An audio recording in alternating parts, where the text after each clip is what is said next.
ኢትዮጵያ ውስጥ ሰራተኛ በማጣታችን ምክንያት ከውጭ ሀገር ዜጎችን እያመጣን እየቀጠርን ነው ሲሉ ጠቅላይ ሚኒስትር ዶክተር አብይ አህመድ ተናገሩ። ጠቅላይ ሚኒስትሩ በንግግራቸው ኢትዮጵያ ውስጥ የስራ ሳይሆን የሰራተኛ ችግር ነው ያለው፣ ስራ በየቦታው አለ፣ የውጭ ሀገር ዜጎችን እየተጠቀምንና እየቀጠርን ነው በማለት ጠቅላይ ሚኒስትር ዶክተር አብይ አህመድ ትላንትና ተናገሩ።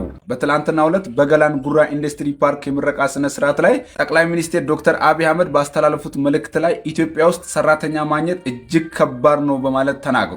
ወጣቱ ስራ እያለ መስራት አልቻለም ሲሉ እንግዲህ ወቅሰዋል። በየቦታው በምንሰራቸው ስራ ላይ እንቅፋት እየሆነ የመጣው የጉልበት ሰራተኛ ችግር ነው በማለት ተራርተዋል። ጠቅላይ ሚኒስትሩ አክሎም እንደተናገሩት ከሆነ ኢትዮጵያ ውስጥ የስራ ሳይሆን የሰራተኛ ችግር ነው ያለው፣ ሌላው ቀርቶ የቤት ሰራተኛ እንኳን ማግኘት እጅግ አስቸጋሪና እጅግ ፈታኝ ነው በማለት ተናግረዋል። ይህንን ችግር ለመፍታት ዜጎችን ከውጭ ሀገር ለመጠቀም እየተገደን ነው በማለት ለምሳሌ የቻይና፣ የፊሊፒንስ፣ የኬንያ፣ የናይጄሪያ ዜጎችን በስፋት እንግዲህ እያሳተፍን ነው በማለት ጠቅላይ ሚኒስትር ዶክተር አብይ አህመድ ተናገሩ።